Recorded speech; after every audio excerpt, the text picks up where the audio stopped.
everybody, David Franco here, davidfranco.com. Today's video is something I've been wanting to record for about a week now. Here are my thoughts on The Legend of Zelda Breath of the Wild for the Nintendo Switch. Okay, so going into this video, I want to make something very clear. I am not a die-hard Zelda fan. I don't care about the story all that much. I mean, it's a very interesting franchise, but when I say die-hard, I'm saying like I'm not obsessed with Zelda like I am like Mario, Animal Crossing, Donkey Kong Country, and all those franchises that I grew up with. But there's something about Breath of the Wild that really grabbed me in, and it's exactly why it quickly turned into the first Zelda game I've ever actually beat. Now, I didn't do it 100%, and I never will do it 100%, because that just requires too much time.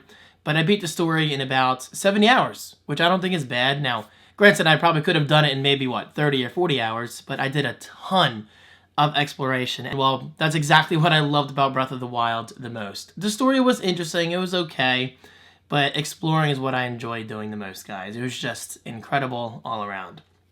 So I do have a bunch of notes here. I'm going to go through them rather quickly. Okay, so I say right here, this game is bigger than I anticipated. Gotta be honest, when I first walked out into Hyrule and the camera zooms out and they show Hyrule Castle and all the fields surrounding and the towns and villages and whatever, I was like, okay, this game looks big. I mean, it doesn't look that big. I could get to that location in 5 minutes, maybe 8 minutes. I was wrong. I was so very wrong. Hyrule is huge. The game just blew my mind. I don't think I've ever done so much walking before in a video game. Seriously, I did so much walking. I've spent many hours just exploring alone, and I think that says a lot. I loved it. Basically, if you can see it, you can walk to it. You can swim to it. You can paraglide to it. The game was just phenomenal. It never really teased you. Like, for instance, like I said, if you saw a location, you could go there. I mean, perhaps you would need a power-up or better stamina to get there, but eventually, you can get there, and I think that's awesome. And I gotta say, Nintendo never once held my hand. They kind of threw me into Hyrule and said, David, you are going to survive. You're going to fight for survival, find weapons on your own, and learn the game on your own. And that's why I don't believe in using a guide in Breath of the Wild. Okay, so in my opinion, if you want to truly experience Breath of the Wild and everything it has to offer, I say put the guide aside for your first playthrough. Maybe using it here and there for shrines is okay. But to find the memories and everything, that just spoils the experience in my eyes, and that's why I didn't see the true ending. Because to see the real ending to Breath of the Wild, apparently you had to discover all the memories. And I didn't do that. I don't know, it's just, I'm the kind of gamer who likes to earn everything in whatever game I'm playing at that moment. But hey, that's cool, that's cool. Everyone has their own play style. So, according to my notes here, I said Breath of the Wild is like No Man's Sky. I know. But much better. So, you discover things, you find new areas, you find larger enemies throughout time, and I just thought it was overall extremely enjoyable. Alright, let's speed this up a bit because there's no reason why this video needs to be that long. I'm gonna go through this rather quickly. Weapons breaking easily. I chose this as a talking point because I think it's important. A lot of people found this to be annoying, and at first I agreed. It was definitely very frustrating. I was using a stick in a Bako Club or Boko Club, however the hell you say it. And those weapons were breaking within like, maybe 7 to 10 hits? But over time, I was like, wait a minute. This game is training my mind. It's making me anticipate which items to use and when, as well as where. Okay, so for example, I would find a Guardian Sword or some kind of Guardian-related weapon, and at first I was like, damn, this thing is nice. But then I found more Guardian weapons over time.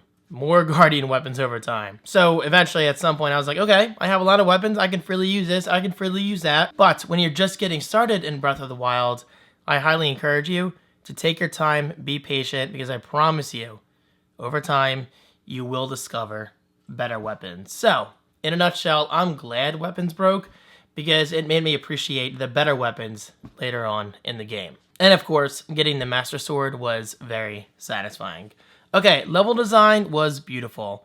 So obviously the graphics in Breath of the Wild can't even compare to games like Horizon Zero Dawn and Skyrim. I mean, guys, come on. They're on two completely different levels of graphics. But in terms of speaking from a visual standpoint, like its own visual style, I think Breath of the Wild is beautiful. I mean, it's one of the best, actually no, it is the best looking Zelda game I've ever played. And I'm sorry, I keep looking at my notes, I just don't want to miss anything. Okay, so the visual style was unique. It wasn't exactly cel-shaded, but it had that toon-like look going on, which I don't think was bad. It had great weather effects, which I definitely appreciated. I mean, yeah, it rained a lot, but that's okay. And the sunsets are downright beautiful. I love sunsets in games. Like, for instance, GTA 5, amazing sunsets, and the same exact thing goes for Breath of the Wild. The sunsets overall just looked phenomenal, and those sunsets alone definitely encouraged me to take more screenshots using a little screenshot button thingamajig on the Pro Controller, which I definitely appreciated. So talking about the soundtrack was great. I will say it didn't have a ton of classic Zelda tunes like we've heard in the past, but is that such a bad thing? If you think about it, Breath of the Wild is so radically different from past Zelda games that I think it deserves to stand out on its own. Again, from a visual standpoint, but especially the music standpoint, the audio, the soundtrack. And overall, I think it was great. I don't think it lines up with the epicness that was the Wind Waker. I really like the Wind Waker's music when you're sailing on the sea and everything, just really, really cool. But with Breath of the Wild, it was definitely very relaxing. I mean, there you are, all by yourself, these huge open landscapes filled with grass, and now and then you would hear a little bit of piano tune in. And I just thought that was a really cool feeling. It gave you the feeling of being alone and being on some kind of epic adventure. And then, of course, there's other themes for, you know, certain towns and villages, which I definitely appreciated. But the Hyrule Castle theme definitely sounded more like classic Zelda, but with an actual orchestra, which I thought was very satisfying. Now let's talk about the attention to detail. As I said, Breath of the Wild is not meant to look realistic, but I think it feels realistic.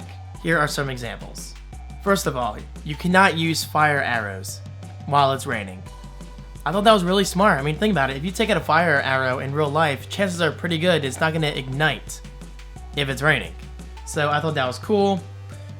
You can chop down trees and turn them into firewood. Okay, so not only was that very satisfying, but in my eyes, it was like a giant tease of a future Animal Crossing game to come to the Switch. Because as you know, a significant portion of Animal Crossing's gameplay comes down to chopping down trees, collecting fruit and all that. And by the way, I love that, collecting fruit, making meals like food into elixirs. You guys hear that? There's a cat out there. But yeah, that was very enjoyable. Fire actually spreads throughout the grass, which looked cool. Yeah, it introduced some frame rate issues while playing in TV mode, but it's never really anything that hampered gameplay, and much more. Breath of the Wild is the kind of game that you have to play yourself to truly appreciate the attention to detail that Nintendo went into. I mean, I know I appreciated it.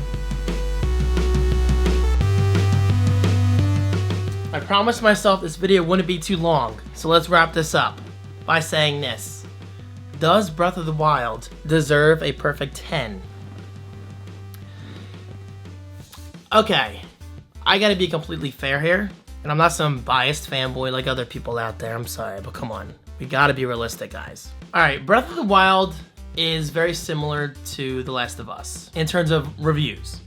The Last of Us got perfect scores like here and there, and the same thing's happening for Breath of the Wild. The game is amazing, but does it deserve a perfect 10? No. No, it does not deserve a perfect 10.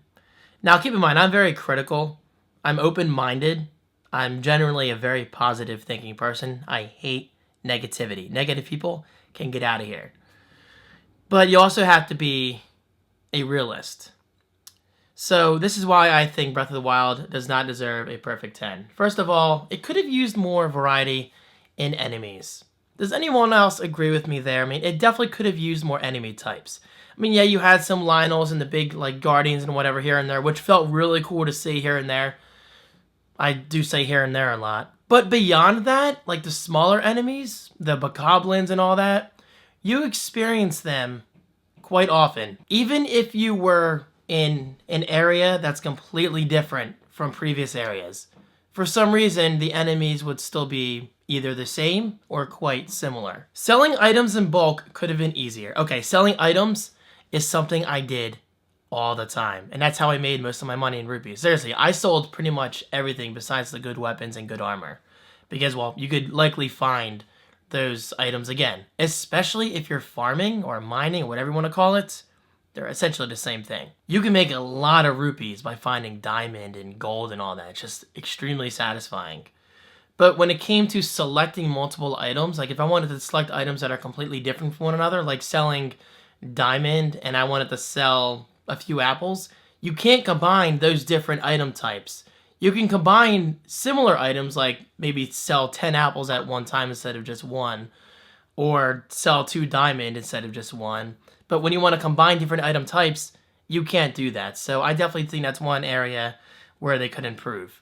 But that's much like Animal Crossing too. Selling items in Animal Crossing could be easier as well. So maybe it's like a Nintendo thing. Maybe they like the pace themselves in that regard. The voice acting was okay. Now, one of the trailers for Breath of the Wild before the game was released had Zelda crying in Link's arms, and I was so excited to experience that myself.